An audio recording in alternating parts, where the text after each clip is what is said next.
Hello दोस्तों, कैसे हैं। मेरे channel Shri Sai study hub में आपका स्वागत है। इसके पहले ऑब्जेक्टिव टाइप के क्वेश्चन 51 क्वेश्चन कराए जा चुके हैं। उसके आगे से आज स्टार्ट करते हैं। क्वेश्चन नंबर 52 है, वनस्पतिक प्रजनन द्वारा एक ही पौधे से प्राप्त संपूर्ण संतति को कहा जाता है। क्या कहेंगे? मतलब पहले पौधे से लेकर के अंतिम तक उसके लड़के या जैसे कहते हैं दादा और पिताजी बच्चे, तो सब क्या वंशावली क्रम हो जाएगा, वंशावली क्रम हो जाएगा। यह इसका मतलब है कि ऑप्शन नंबर कौन सा सही होगा? ऑप्शन नंबर डी सही होगा। ऑप्शन नंबर डी सही होगा। स्पंज क्या होते हैं? स्पंज क्या होते हैं जानते हैं? स्पंज क्या हैं? स्पंज पोरीफेरा संघ के जंतु हैं, एनिमल हैं, जंतु जगत से आते हैं। अर्थात 53 का कौन सा ऑप्शन सही होगा? डी ऑप्शन सही होगा। इसमें पशु लिखा हुआ है, एनिमल, एनिमल, क्योंकि जंतु जगत से आते हैं, जंतु जगत से आते हैं। क्वेश्चन नंबर 54 है, ऐसे युग्ल जिसका रुधिर वर्ग क्रमशः ए और बी है के बच्चों में निम्नलिखित में से कौन सा रुधिर वर्ग पाया जाएगा? यह पिछले वाले वीडियो में बिल्कुल स्पष्ट किया गया है, विधि बताई गई है कि किस प्रकार से संतानों में रुधिर वर्ग ज्ञात किया जाएगा। जाकर के उसको देखिए और पता करिए कि किस प्रकार से निकालते हैं। यदि jeans IA IA IB IB रखते हैं तो IA IB के कारण AB AB रुधिर वर्ग निर्धारित होता है। परंतु 3 प्रकार के जीन्स पाए जाते हैं। एक सुप्त जीन्स भी पाया जाता है O, तो IA I0 हो सकता है और B में IB IO I0 हो सकता है। तो इसके आधार पर चारों रुधिर वर्ग संभव इसमें होंगे, अर्थात AB AB O इसका चौथा ऑप्शन सही होगा। चौथा ऑप्शन सही होगा। यदि सुप्त वाले जीन्स को ना लिया जाए मेंडल के अनुसार तब 3 पाए जाएंगे, लेकिन ऐसा संभव नहीं है, इसलिए इसका तीसरा ऑप्शन सही होगा। निम्नलिखित में से कौन सा रोग वायरस से उत्पन्न होता है? वायरस के द्वारा कौन सा रोग इसमें उत्पन्न होता है? या पोलियो लिखा हुआ है, मलेरिया है, कुकर खांसी है, दाद है, कौन सा रोग इसमें वायरस? तो वायरस के द्वारा तो पोलियो होता है, अर्थात ऑप्शन नंबर ए सही है 55 का। 56 देख लेते हैं, निम्नलिखित में विटामिन B1 कौन सा है? विटामिन B1 सभी के रासायनिक नाम विटामिन के लिखाए जा चुके हैं, पिछले वीडियो में उसको भी जा कर के देख लीजिए।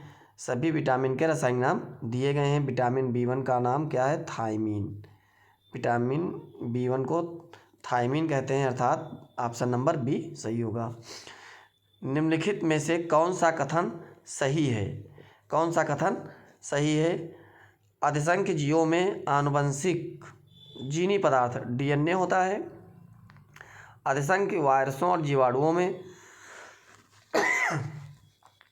आनुवंशिक पदार्थ RNA होता है। सभी वायरसों में आनुवंशिक पदार्थ DNA होता है। सभी वायरसों में आनुवंशिक पदार्थ RNA होता है। तो यहाँ पर क्या, अधिसंख्य जीवों में मतलब अधिकांश जीवों में आनुवंशिक पदार्थ कौन सा होता है? DNA होता है, अर्थात ऑप्शन पहला सही है, ए सही है। क्वेश्चन नंबर 58, रोगजनक जीवाणु निस्तारित करते हैं। रोगजनक जीवाणु निस्तारित करते हैं क्या? एंटीजेंस। एंटीजेंस को हिंदी में क्या कहते हैं? प्रतिजन। प्रतिजन, अर्थात ऑप्शन नंबर क्या सही होगा इसका? ए।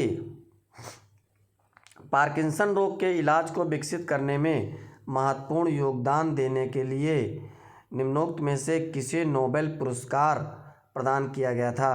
तो ये भैया पार्किंसन रोग के लिए वाल्टर कोन को किया गया था। वाल्टर कोन, तो ये ऑप्शन नंबर बी सही है, बिल्कुल भी सही है। वाल्टर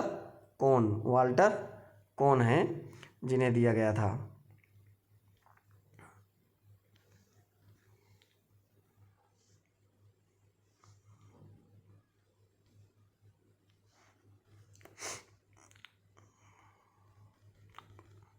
अगले क्वेश्चन की तरफ बढ़ते हैं। कह रहा, निम्नोक्त खाद्य पदार्थों में से किसमें लौह की मात्रा अधिक होती है? चावल में, सेब में, दाल में, संतरा में। तो सबसे अधिक आयरन किसमें है? सेब में है। सबसे अधिक आयरन किसमें है? सेब में। ऑप्शन नंबर बी सही है। हैजा के रोगाणुओं की खोज किसने की थी? हैजा के रोगाणुओं की खोज किसने की थी? रॉबर्ट कोच ने। रॉबर्ट कोच को आधुनिक जीवाणु विज्ञान का जनक भी कहा जाता है। रॉबर्ट कोच को विभिन्न प्रकार के बीमारियों के बारे में, रोगों के बारे में इन्होंने ही बताया था, तो इसलिए इन्हें आधुनिक जीवाणु विज्ञान का जनक कहते हैं, रॉबर्ट कोच को। रॉबर्ट कोच को। चलिए भैया आगे क्वेश्चन देख लेते हैं। क्वेश्चन नंबर 62 की तरफ बढ़ लेते हैं। 62 की तरफ बढ़ लेते हैं। क्वेश्चन नंबर 62 क्या है? मधुमेह के रोगियों द्वारा प्रयोग में लाए जाने वाले स्वीटेक्स में कितनी ऊर्जा होती है? मधुमेह के रोगियों में कृत्रिम जैसे चीनी कह सकते हैं ना, तो उससे कितनी ऊर्जा? लगभग 5 कैलोरी ऊर्जा मिलती है। लगभग 5 कैलोरी, अर्थात ए सही है। 62 का क्वेश्चन नंबर 62 का ऑप्शन ए सही है। मानव शरीर में सबसे अधिक मात्रा में कौन सा तत्व पाया जाता है? मानव शरीर में सबसे अधिक मात्रा में मानव शरीर में क्या मिलेगा भैया? सबसे अधिक तो ऑक्सीजन की मात्रा रहती है। ऑक्सीजन है।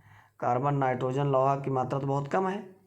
क्वेश्चन नंबर 64, प्रकाश संश्लेषण के समय मुक्त होने वाली ऑक्सीजन कहाँ से आती है? जब कार्बन डाइऑक्साइड और जल की अभिक्रिया होती है सूर्य के प्रकाश में क्लोरोफिल के अंदर और कार्बोहाइड्रेट का निर्माण होता है, तो जल के विखंडन से ऑक्सीजन आती है। जल, अर्थात 64 का ऑप्शन नंबर कौन सही होगा? बी। ऑप्शन नंबर बी सही होगा। ऑप्शन नंबर बी सही होगा। जल से ऑक्सीजन प्राप्त होती है। क्वेश्चन नंबर 65, प्रौद्योगिकी टेक्नोलॉजी मिशन में निम्नोक्त में से निम्नलिखित में से क्या शामिल नहीं है? किसे? इस टेक्नोलॉजी के अंतर्गत जो है तिलहन, मकई, दालें सभी तो इसमें भैया सम्मिलित हैं, अर्थात सब्जियां इसमें सम्मिलित नहीं हैं। सब्जियां इसमें सम्मिलित नहीं हैं। क्वेश्चन नंबर 66 देख लेते हैं। भारतीय वनस्पतिक सर्वेक्षण बॉटनिकल सर्वे ऑफ इंडिया का मुख्यालय कहाँ है? कोलकाता में है। कहाँ है भैया? सी, कोलकाता में है। सेक्स हार्मोन्स का पता सर्वप्रथम किसने लगाया था? बात करें क्वेश्चन नंबर 67 की तरफ चलते भैया। किसने लगाया था? यूजीन थे। सेक्स हार्मोन्स का पता सर्वप्रथम लगाए थे यूजीन। ऑप्शन नंबर बी सही है। यूजीन स्टीनेक ने लगाया था पता सेक्स हार्मोन्स का। क्वेश्चन नंबर 68 देख लेते हैं। किसी जैव यौगिक के किसके प्रयोग द्वारा अपघटन की प्रक्रिया को किण्वन कहते हैं? फर्मेंटेशन की क्रिया किसके द्वारा? एंजाइम की उपस्थिति में होती है। फर्मेंटेशन एंजाइम, अर्थात बी ऑप्शन सही होगा। इसका बी ऑप्शन सही होगा। क्वेश्चन नंबर 69 देख लेते हैं।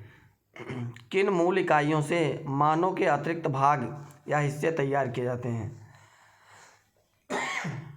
जानते हैं भैया किस नई कोशिकाएं सबसे अधिक किससे बनती हैं और उन कोशिकाओं से अंगों का निर्माण स्टेम सेल करते हैं। स्टेम सेल अर्थात स्टेम कोशिकाएं। ऑप्शन नंबर बी सही होगा। इसका ऑप्शन नंबर बी सही होगा। ऑप्शन नंबर इसका बी सही है। क्वेश्चन नंबर 70 देख लेते हैं। क्वेश्चन नंबर 70 कह रहा है कि एडहेरेंट म्यूकॉइड क्षारीय पदार्थों द्वारा आमाशय के भीतरी आवरण को ढक लेने से, यदि भीतरी आवरण को ढक लेगा क्षारीय पदार्थों के द्वारा तो क्या होगा? पेप्सिन का प्रभाव रुक जाएगा। अर्थात ऑप्शन नंबर सी सही है। ऑप्शन नंबर सी सही है। पेप्सिन का प्रभाव श्लेष्मिका पर कोई प्रभाव नहीं होगा। अर्थात 70 में ऑप्शन नंबर सी सही होगा। ऑप्शन नंबर सी सही होगा। इसी के साथ 70 के साथ ही क्वेश्चन नंबर 71 की तरफ चलते हैं। 71 की तरफ चलते हैं। मनुष्य की जीभ के किस क्षेत्र तक कड़वाहट की संवेदना सीमित रहती? कहाँ तक? सबसे ज़्यादा तो जानते हैं भैया जब कड़वा लगेगा तो गर्दन तक लगेगा, अर्थात पिछले भाग तक। कहाँ तक रहेगा? पिछले भाग तक। 71 का कौन सा ऑप्शन सही होगा? डी। एमनियोसेंटेसिस किसकी विधि का नाम है? एमनियोसेंटेसिस क्या करते हैं?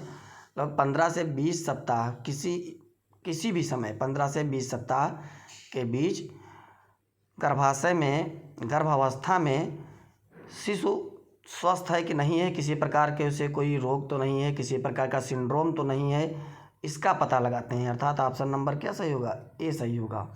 गर्भ में शिशु के स्वास्थ्य की दशाओं का पता लगाने के लिए 15 से 20वें सप्ताह के बीच इसको किया जाता है। क्वेश्चन नंबर 73 है, प्रकाश संश्लेषण के समय निकलने वाली गैस का क्या नाम है? तो प्रकाश संश्लेषण में कौन सी गैस निकलती है? ऑक्सीजन निकलती है। ऑक्सीजन गैस मुक्त होती है प्रकाश संश्लेषण में। निम्नोक्त रुधिर कोशिकाओं में से कौन सी एक रक्त स्कंदन कोएगुलेशन के लिए अनिवार्य है? तो रुधिर का थक्का बनाने के लिए किस प्रकार की रक्त कणिकाओं की जरूरत होती है? रुधिर प्लेटलेट्स, ब्लड प्लेटलेट्स की जरूरत होती है, अर्थात ऑप्शन नंबर ए सही होगा। Option number A. प्रथम वियुक्त प्रतिजैविकी एंटीबायोटिक कौन सा है? तो जानते हैं सबसे पहले अलेक्जेंडर फ्लेमिंग द्वारा निर्मित एंटीबायोटिक था कौन सा? पेनिसिलिन, अर्थात ऑप्शन नंबर सी सही है। इसका ऑप्शन नंबर सी सही है। 76 विषाणु अर्थात वायरस में क्या होता है? वायरस किसके बने होते हैं? प्रोटीन और न्यूक्लिक अम्ल के बने होते हैं। प्रोटीन और न्यूक्लिक अम्ल के बने होते हैं। ऑप्शन कौन सा सही होगा? ए प्रोटीन रिपीट है, बी न्यूक्लिक एसिड और प्रोटीन, अर्थात ऑप्शन बी सही होगा। ऑप्शन बी सही होगा। जन्म से पहले शिशु का लिंग किसके द्वारा सुनिश्चित होता है? तो जानते हैं पुत्र के लिए या पुत्री के लिए पिता के जो है स्पर्म शुक्राणु से एक्स वाई होते हैं। यदि एक्स मिलते हैं माता से तो पुत्री, और यदि वाई मिलता है तो पुत्र होता है, अर्थात इसके लिए जिम्मेदार किसके शुक्राणु होंगे? पिता के, अर्थात ऑप्शन नंबर कौन सही होगा? ए। ऑप्शन नंबर ए सही होगा। पिता के शुक्राणुओं से लिंग निर्धारण होता है। इसी के साथ क्वेश्चन नंबर 78 देख लेते हैं। थायराइड ग्रंथि के कम काम करने का क्या कारण हो सकता है? थायराइड ग्रंथि यदि ठीक से काम नहीं करती है, थायरॉक्सिन हार्मोन स्रावित नहीं करती है, तो किसकी कमी? आयोडीन की कमी। आयोडीन की कमी होगी और ग्वाइटर घेंघा रोग हो जाएगा। आयोडीन की कमी हो जाएगी। केकड़े के कितने पैर होते हैं? तो जानते हैं 8 पैर होते हैं केकड़े के, अर्थात ऑप्शन नंबर सी सही है। ऑप्शन नंबर सी सही है। 80 नंबर क्वेश्चन देख लेते हैं। निम्नलिखित में कौन सी केवल स्त्रियों में पाई जाती है? थायराइड, पिट्यूटरी या एडनाइड, अंडाशय। तो स्त्रियों में तो केवल अंडाशय है।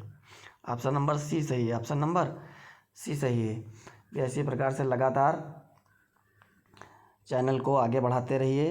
इसी प्रकार से प्रतिदिन प्रतियोगी परीक्षाओं के क्वेश्चन मिलते रहेंगे और लगातार जो क्वेश्चन सेट हैं वो मिलते रहेंगे आप लोगों को, इसलिए सब्सक्राइब अवश्य कर दीजिए या चैनल को सब्सक्राइब कर दीजिए।